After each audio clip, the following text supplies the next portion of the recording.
Após semanas de pausa, a Fórmula 1 retornou para seguir a temporada de 2026, chegando a um clássico do calendário, um desafio complicado entre muros. O Canadá abriu as portas para o retorno da Fórmula 1, nos proporcionando uma corrida com sérias implicações no campeonato, com batalhas, polêmicas e alguns confrontos bastante interessantes. O Canadá, por sua vez, se despede da Fórmula 1 neste 2026, mas para nós é hora de resumir o que de mais relevante ficou da quinta rodada do Campeonato Mundial de Fórmula 1. Neste fim de semana tivemos o formato sprint e por isso é preciso fazer um mini resumo da corrida de sábado. A primeira posição ficou com a Mercedes, que pela primeira vez em 2026 fez boas largadas e defendeu suas posições iniciais. Ross liderou os primeiros momentos da corrida contra um Antonelli muito agressivo, que tentava ultrapassá-lo por onde pudesse. Na volta 6 ele tenta ultrapassá-lo por fora na curva 1. Ross o joga para fora da pista e inicia a primeira polêmica entre os concorrentes ao título. O Antonelli furioso gritava pelo rádio que seu companheiro de equipe tinha sido desleal com ele, enquanto a equipe Mercedes tentava acalmar Antonelli, que não parava de reclamar da atitude do companheiro pelo rádio. Na volta seguinte, o italiano perde o controle e tenta uma manobra impossível na curva 8, passa reto e Lando Norris aproveita para ultrapassá-lo e assumir o segundo lugar. Encerrando a disputa pela liderança, mas gerando polêmica, George Russell foi desleal ao bloquear Antonelli durante sua tentativa de ultrapassagem, e Antonelli perdeu a cabeça tentando ultrapassá-lo por fora. E atrás, realmente poucos movimentos. O mais destacado foi quando Checo batalhava com Lawson, mas este o fechou antes da curva do Muro dos Campeões e acabou sendo penalizado por supostamente forçar o neozelandês a sair da pista. No fim, George Russell venceu o sprint, com Lando Norris em segundo e Ander Hakimi Antonelli em terceiro.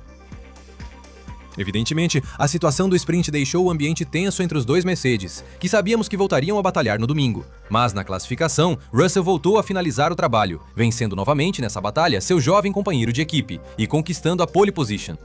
Seu perseguidor seria Lando Norris, que largaria em terceiro, criando um cenário interessante para o domingo, quando essa disputa recomeçaria. Mas restava a dúvida de como os pilotos da Mercedes iriam lutar agora, se a McLaren poderia surpreender neste fim de semana ou se mais alguém entraria de vez na disputa, pelo pódio ou pela vitória do Grande Prêmio. Mas a meteorologia ia ser complicada, pelo menos no começo da corrida, pois estava muito frio e havia uma chuva que ia voltar. Uma verdadeira dor de cabeça no início da prova. Diante da ameaça de uma pequena pancada de chuva mais intensa, mas de curta duração, vários pilotos apostaram em largar com pneus intermediários, como os Cadillac, Williams com Carlos Sainz e ambos os McLaren, que arriscaram tudo ou nada desde o início da corrida. Como sempre, houve surpresas antes do início. Lance Stroll sairia do pit lane por mudanças na configuração do carro, quebrando o Parc Fermé, enquanto Arvid Lindblad nem sequer conseguiu largar no Grande Prêmio, pois seu carro ficou preso bem antes do início da corrida. Isso abortou a largada, mas após 2 voltas de formação e diante da incerteza climática, era hora de ver novamente quem levaria a glória em Montreal e quem seria o vencedor da batalha na Mercedes. E assim que os carros se posicionaram no grid de largada, as luzes do semáforo se apagaram e com isso começou o Grande Prêmio do Canadá. Com a pista úmida, Norris assumiu a liderança diante de Antonelli, que ultrapassou o companheiro e ficou em segundo, deixando Ross em terceiro. Atrás, Lawson conseguiu ganhar várias posições nessa largada, enquanto pilotos como Colapinto conseguiam manter sua posição inicial de largada. Mas apenas alguns metros depois do início da corrida, os McLaren voltaram a ser McLaren em essência, pelo menos quanto às estratégias, pois logo notaram que não iria chover mais. Com a pista secando rápido, Piastri parou nos boxes ao fim da primeira volta para pneus de pista seca, e uma volta depois, Lando Norris fez o mesmo. Em 2 voltas, as chances da equipe campeã foram destruídas. Assim, os pilotos com pneus intermediários também foram aos boxes, deixando Antonelli líder, Ross em segundo e a McLaren como palhaços mais uma vez, dito por um torcedor da equipe. Logo, Ross passou a atacar Antonelli para tentar assumir a liderança da corrida. E Ross encontrou a oportunidade e ultrapassou o italiano na volta 6, onde quase que me destruiu a própria corrida ao dar uma pequena travada antes da entrada na curva do Muro dos Campeões, felizmente sem consequências para ele. Mais atrás, o grid, Verstappen lembrava seus duelos de 2021 com Hamilton, a quem ultrapassaria na volta número 9 para assumir a terceira posição. Mas na frente, Antonelli recuperou o ritmo e voltou ao ataque com sua agressividade habitual para lutar contra George Ross.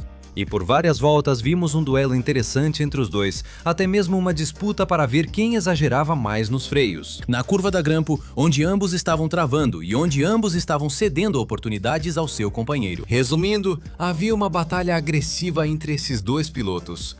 E enquanto esses dois davam emoção à corrida, os McLaren se autodestruíam como vimos em 2025.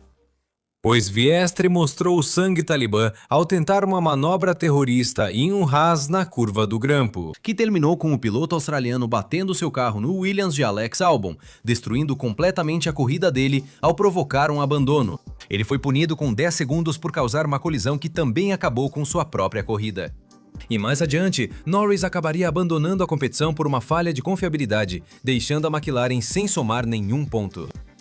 Voltando à batalha, Kimi e Ross vinham trocando posições e cometendo erros na curva do Grampo, onde ambos novamente estavam travando uma batalha muito agressiva, dando a impressão de que a qualquer momento esses dois iam acabar se tocando e provocando um acidente. Na verdade, algumas vezes eles chegaram a se tocar, porém, na volta 30, a sorte voltou a mostrar sua nacionalidade italiana. Pois nessa mesma volta, o motor de Russell foi pro além, onde parece que a bateria morreu completamente. Ele ficou parado na pista, Antonelli assumiu a liderança da corrida e o campeonato neste momento ficava ainda mais difícil e complicado para o piloto britânico. Isso gerou um safety car virtual, aproveitado por Antonelli, Verstappen, Hamilton, Leclerc, Sainz e Colapinto para paradas. Nos boxes, já que este último havia avançado várias posições, ficou o melhor resultado dos, mas junto com um erro estratégico da McLaren, o abandono precoce de George Russell já havia subido até a 6ª posição. Ao sair dos boxes, ele deixou metade da Argentina apreensiva ao cometer um deslize e bater no muro, dando levemente sua asa dianteira, mas sem causar seu abandono, onde pôde continuar na competição, mantendo praticamente a posição em que entrou nos boxes. O virtual foi retirado na volta 33 e com isso a batalha pela liderança se extinguiu, pois ninguém tinha ritmo para alcançar Antonelli e tirar dele a vitória. A diversão ficava na parte de trás, onde víamos um Charles Leclerc indo atrás de um Isaac Hadjar, que era muito agressivo, mas onde tentava tirar dele a 4ª posição da corrida. Ele tenta ultrapassar na volta 35 na reta do cassino, mas Hadjar muda de direção 2 vezes e com isso evita de forma irregular a ultrapassagem, sendo posteriormente punido com 10 segundos de penalização, além de um stop and go. No entanto, Leclerc o ultrapassa na volta 40 e assume o 4º lugar, tirando o Red Bull do caminho. Mas à frente, víamos um Hamilton furioso, que estava tirando muito tempo de Max Verstappen volta após volta no ritmo, em uma batalha que seria pela 2ª posição da corrida. Mas a festa de abandonos não terminaria e veríamos mais um, mas desta vez por parte de Checo Pérez. A suspensão dele simplesmente acabou estourando, provocando seu primeiro DNF da temporada. Na volta 46 tivemos um virtual safety car por causa de uma peça da asa dianteira de Colapinto que saiu voando depois de ficar muito tempo pendurada, acompanhado de outro virtual safety car na volta 53 que desapareceu na volta 54. Depois disso, a corrida recomeçou e a emoção que restava era a batalha pela 2ª posição entre Lewis Hamilton e Max Verstappen, onde o britânico ficou colado na asa traseira da Red Bull. Ficou várias voltas tentando alcançá-lo, tentando a ultrapassagem, mas simplesmente não conseguia concretizá-la. No entanto, ele não deixou de tentar, e na volta 62 foi por fora na curva número 1, colocou bem o carro e com isso acabou conquistando a 2ª posição de Max Verstappen, que, claro, não desistiu e tentou recuperar a posição algumas voltas depois. Mas Hamilton não deu nenhuma chance nas voltas seguintes e conseguiu defender essa posição que tanto custou para ultrapassar. Também lá atrás vimos uma batalha de Lawson contra Gasly, que lutavam pelo 7º lugar, mas por mais que o francês tenha tentado, simplesmente se deparou com Lawson, que foi um verdadeiro muro na sua defesa.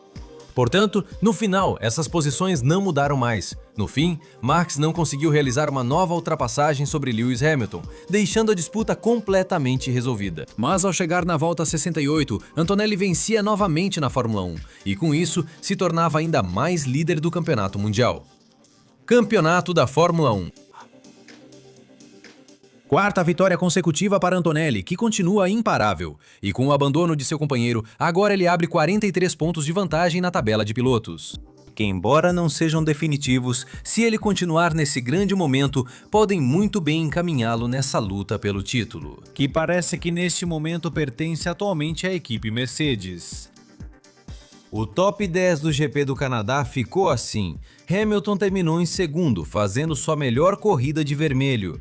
Terceiro lugar é um bom resultado para Verstappen e Red Bull, garantindo o primeiro pódio do ano. Leclerc fica em quarto, desta vez superado pelo companheiro.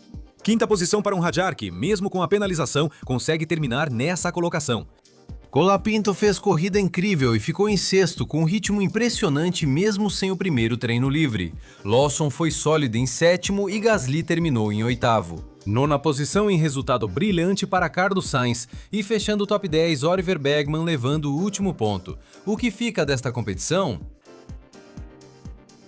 Tenho que dizer que estou gostando muito desta corrida com o duelo das flechas de prata, mas assim que veio o abandono de Russell, na minha opinião, perdeu muito da emoção. A intensidade diminuiu, a corrida ficou muito mais estável, embora o duelo entre Hamilton e Max tenha me deixado grudado na tela. Mas não sei, mesmo assim, perdemos um grande animador da competição com a saída de George Russell. Minha nota para este grande prêmio será 7, uma corrida divertida, onde tivemos um início muito frenético e um final um pouco sem graça. Repito, foi uma pena termos perdido a batalha pela liderança que tínhamos hoje, mas infelizmente é o que temos. Meus pilotos do dia são Antonelli, que mais uma vez prova que seu ritmo não é sorte, mas mostra ser um forte candidato. Lewis Hamilton mostra seu ritmo em um de seus melhores circuitos. E Franco Colapinto, mesmo com dano na asa dianteira e sem ter treinado, primeiro, seu ritmo foi sólido, foi muito constante, e isso lhe permitiu mais um grande resultado neste 2026. E minha decepção do dia novamente é a McLaren, que mostram que não aprenderam nada de 2025. Entendo que eles arriscaram tudo. Não variar as estratégias, errar com ambos os pilotos, ter Piastri insatisfeito e problemas de confiabilidade com Norris tornam fácil ver que essa equipe é a decepção do Grande Prêmio, quando eram os únicos que pareciam ter chances de enfrentar a equipe Mercedes. Mas, senhoras e senhores, com isso encerramos o resumo do Grande Prêmio do Canadá 2026 da Fórmula 1. Mas é aqui que eu te pergunto, você gostou da corrida? Ficou decepcionado? Quem foram seus pilotos do dia e suas decepções do dia nesta competição disputada no circuito Gilles Villeneuve? Aqui você me diz, me contem todas as suas opiniões na seção de comentários. Eu vou ficando por aqui. Se você gostou deste vídeo, deixa um like, se inscreve no canal, ativa as notificações para saber quando eu estiver postando um novo vídeo e compartilha este com seus amigos. Também te convido a nos seguir nas nossas contas no Instagram, vai ter o meu Twitter, cujo link estará na descrição deste vídeo, e a gente se vê em breve para mais conteúdo aqui no seu canal Skyline Racing. Obrigado por nos acompanhar e até logo!